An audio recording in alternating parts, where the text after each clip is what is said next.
Hello നമസ്കാരം. ഞാൻ Jayashree Govindan, retirement consultant.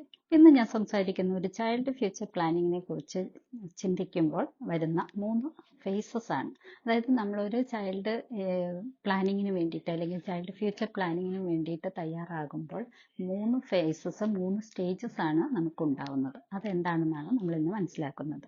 ആദ്യത്തെ ഒരു സ്റ്റേജ് എന്ന് പറയുന്നത് അവരുടെ ഒരു 10th അല്ലെങ്കിൽ 12th ഒരു വിദ്യാഭ്യാസ കാലഘട്ടത്തിലാണ്. അവർ ഏത് ഗ്രൂപ്പ് അല്ലെങ്കിൽ ഏത് സബ്ജക്റ്റ് ആണ് ചൂസ് ചെയ്യുന്നത് അതിനനുസരിച്ച് നമുക്ക് മനസ്സിലാക്കാൻ സാധിക്കും അവർക്ക് പിന്നീട് വരുന്ന അവരുടെ ഗ്രാജുവേഷനോ പോസ്റ്റ് ഗ്രാജുവേഷനോ ഒക്കെ എത്ര കോസ്റ്റ് വേണ്ടി വരും എന്നുള്ളത് നമുക്ക് അതിൽ നിന്ന് ഒരു ഐഡിയ കിട്ടും. അതുപോലെ തന്നെ രണ്ടാമത്തെ ഫേസ് എന്ന് പറയുന്നത് അവരുടെ പ്രൊഫഷണൽ കോഴ്സാണ്. അത് ബിടെക്കോ MBAയോ അങ്ങനെയുള്ള കാര്യങ്ങളൊക്കെ ആണെങ്കിൽ അതിന് വേണ്ടിയിട്ട് എത്ര കോസ്റ്റ് ആവശ്യമായി വരും എന്ന് നമ്മൾ കാൽക്കുലേറ്റ് ചെയ്യാനായിട്ട് സാധിക്കും.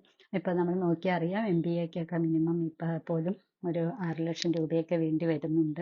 നല്ല സ്ഥലങ്ങളിലൊക്കെ പഠിക്കാൻ പോകുന്നെങ്കിൽ, പ്രത്യേകിച്ച് എബ്രോഡൊക്കെ പോവുകയാണെങ്കിൽ കൂടുതൽ കോസ്റ്റ് ആവുകയും ചെയ്യും. അപ്പോൾ ഇതൊക്കെ നമുക്കൊന്ന് മനസ്സിലാക്കിയിരിക്കാനായിട്ട് സാധിക്കും. പിന്നെ മൂന്നാമത്തെ ഫേസ് എന്ന് പറയുന്നത് ഒരു എഡ്യൂക്കേഷൻ ലോണാണ്. കാരണം തീർച്ചയായിട്ടും നല്ല രീതിയിൽ ഇയർലി പ്ലാനിങ് നടത്തിയിട്ടില്ല എന്നുണ്ടെങ്കിൽ തീർച്ചയായിട്ടും ആ കുട്ടിയുടെ വിദ്യാഭ്യാസ കാലഘട്ടത്തിൽ ഒരു എഡ്യൂക്കേഷൻ ലോണൊക്കെ എടുക്കേണ്ടത് അത്യാവശ്യമായിട്ട് വരും. കാരണം നമ്മൾ അതിനുള്ള ഫണ്ട് സ്വരൂപിച്ചിട്ടില്ല എന്നുണ്ടെങ്കിൽ. അപ്പോൾ ഒരു എഡ്യൂക്കേഷൻ ലോൺ എടുക്കുന്നത് സാധാരണ രീതിയിൽ അത്ര രീതിയിൽ പ്രോത്സാഹിപ്പിക്കാൻ സാധിക്കില്ല. കാരണം ആ കുട്ടി ഒരു എഡ്യൂക്കേഷൻ ലോൺ എടുത്ത് പഠിച്ച് മുന്നോട്ട് പോയി കഴിഞ്ഞാൽ അതിന് ജോലി കിട്ടിക്കഴിഞ്ഞാൽ പിന്നെ അതിൻ്റെ കരിയർ എന്ന് പറയുന്നത് ഈ ലോൺ അടച്ച് തീർക്കാൻ വേണ്ടിയിട്ട് മാത്രമായി മാറാം. അവരുടെ ജീവിതം മുഴുവൻ ചിലപ്പോൾ ആ ലോൺ അടച്ച് തീർക്കാൻ വേണ്ടിയിട്ട് മാത്രമായി മാറിയേക്കാം. പക്ഷേ നമുക്കത് ഒട്ടും ഒഴിവാക്കാൻ പറ്റിയില്ലെങ്കിൽ നമുക്കത് ചെയ്തേ മതിയാവൂ. അപ്പോൾ അവിടെ ഒരു ലോൺ അടയ്ക്കാനുള്ള ആ ഒരു ഒരു എൻകറേജ്മെൻറ്റ് അവർക്കുണ്ടാകും. അതായത് അത് തീർത്തേ പറ്റൂ, അല്ലെങ്കിൽ അത് ശരിയാവില്ല എന്നുള്ള ഒരു ഇതുകൊണ്ട് അതിന് വേണ്ടിയിട്ട് സേവ് ചെയ്യാൻ അല്ലെങ്കിൽ അതിന് വേണ്ടിയിട്ട് ഏൺ ചെയ്യാനുള്ള ഒരു പ്രവണത ആ കുട്ടികളിൽ വളർത്താനായിട്ട് സാധിക്കുന്നതാണ്.